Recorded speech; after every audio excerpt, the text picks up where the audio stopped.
In the meantime, I want to thank you for the Shamrock Bowl. I don't know whether you can see it here, but it's a great tradition, a custom that goes all the way back to Harry Truman, who have a bust of Harry Truman over in that corner. I noticed he didn't move to grab any of the shamrocks.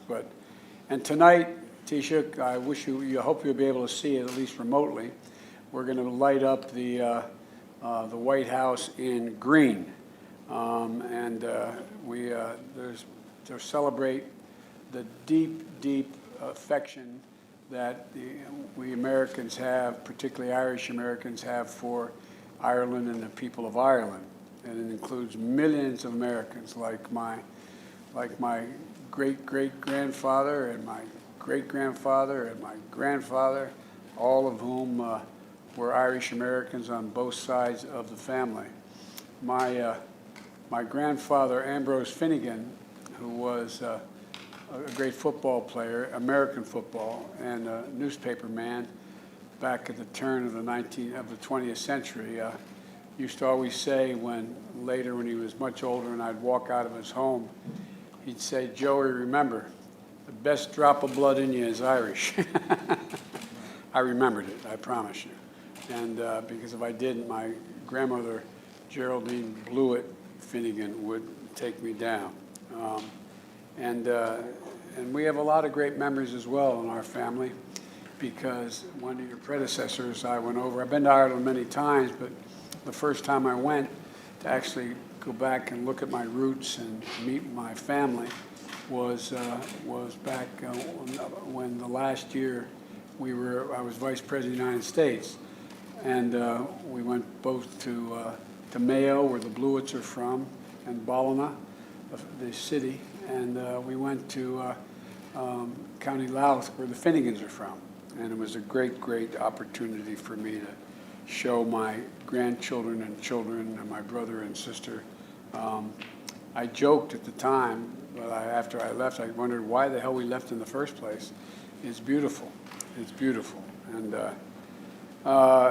so I think, there's a lot of folks here in Ireland. My friends from Ireland would always say, the American Irish think they're more Irish than the Irish. But the truth of the matter is that we have a great affection for the country and a great affection for the tradition. And we have Ireland and the United States have a robust agenda that we got to deal with on the substantive side of these issues, Taoiseach, and from combating COVID to strengthening global health security to also discussing our economic cooperation and Ireland's leadership now in the UN Security Council, which we're working together. Our UN ambassador is online with us here, and I just welcome the leadership and your partnership. And my view, and the view of my predecessor, of the Obama-Biden administration on the Good Friday agreements. We strongly support them, think it's critically important to be maintained. And the political and economic stability of Northern Ireland is very much in the interest of all our peoples, the people-to-people ties. And I think the idea that we talked about renewing our partnership in the All-Ireland Consortium, Cancer Consortium, the U.S., Ireland, and Northern Ireland. It's a partnership that I think we can learn a lot from one another. It's one of the things that, as President Taoiseach, I am going to focus heavily on with our National Institute of Health on dealing with cancer. We've all been victims of it in terms of our families. We all know what it's like, and we're going to make major investments in NIH and cancer research and development, and I'm looking forward to working together. As a matter of fact, my relatives in Mayo just dedicated Loretta, one of my cousins, headed up the hospice effort for cancer, not just cancer, but hospice in Ireland. And they just dedicated a new significant facility to my son, Beau Biden, who died of cancer. And so everything between Ireland and the United States runs deep. Taoiseach, our joys, our sorrows, our passion, our drive, and our unrelenting optimism and hope. One of the few quotes that I've been given credit for in my career was, I said, but I mean it, maybe it's just my family, I said, we Irish are the only people who are nostalgic for the future. And I think we are.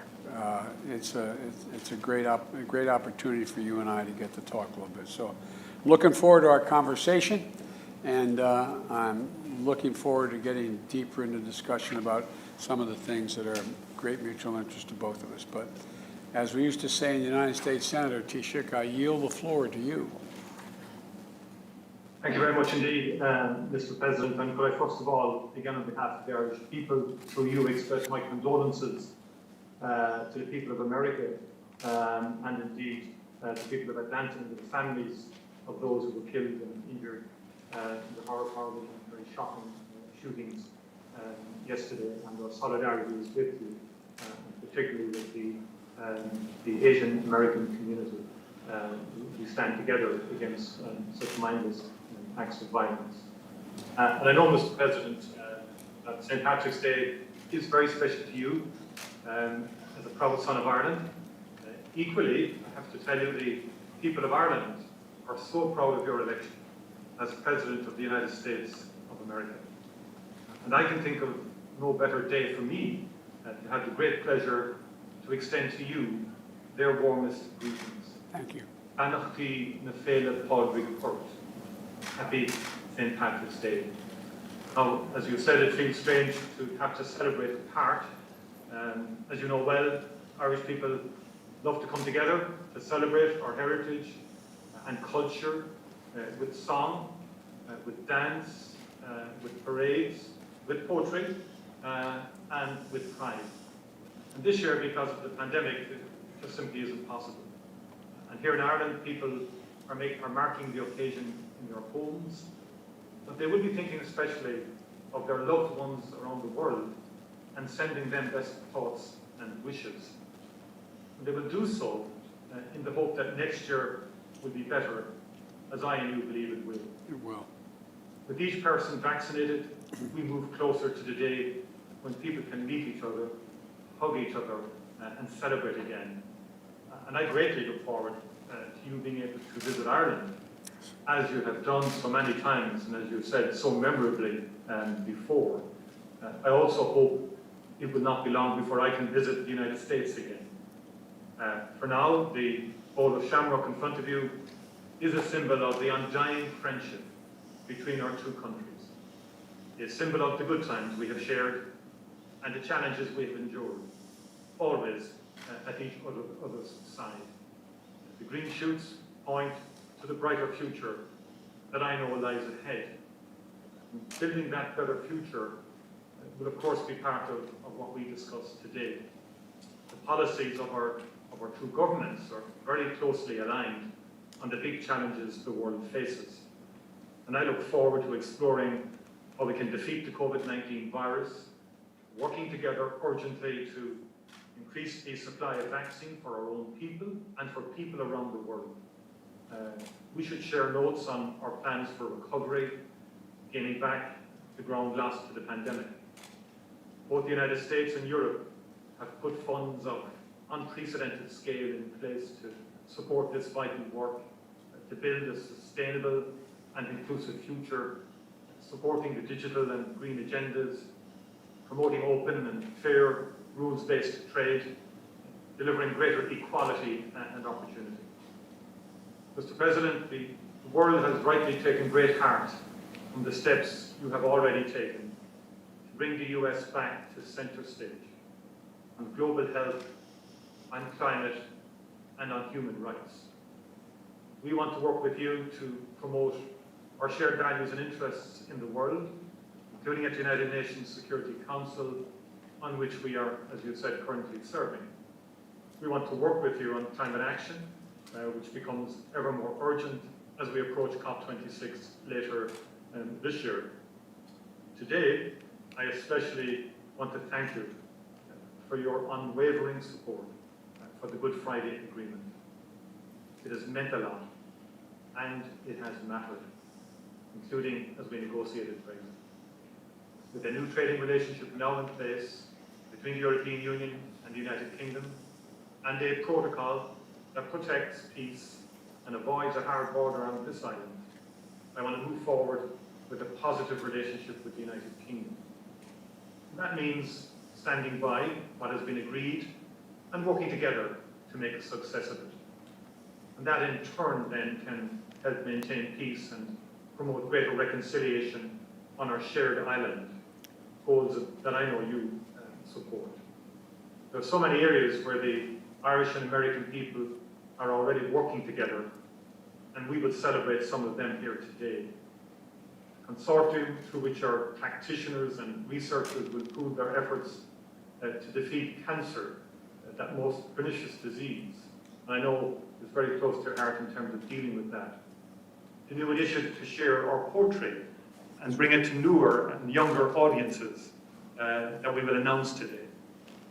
Mr. President, like you, I am fundamentally an optimist.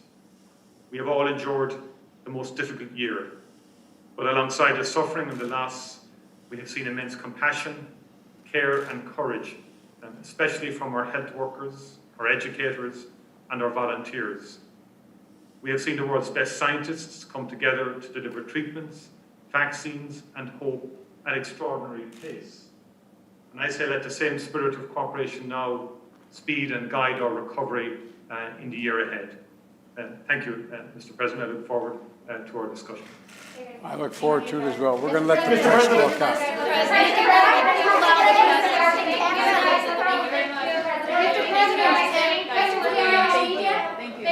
Mr. President, how concerned are you about the current impasse in Northern Ireland? Thank you guys, let's go, thank you.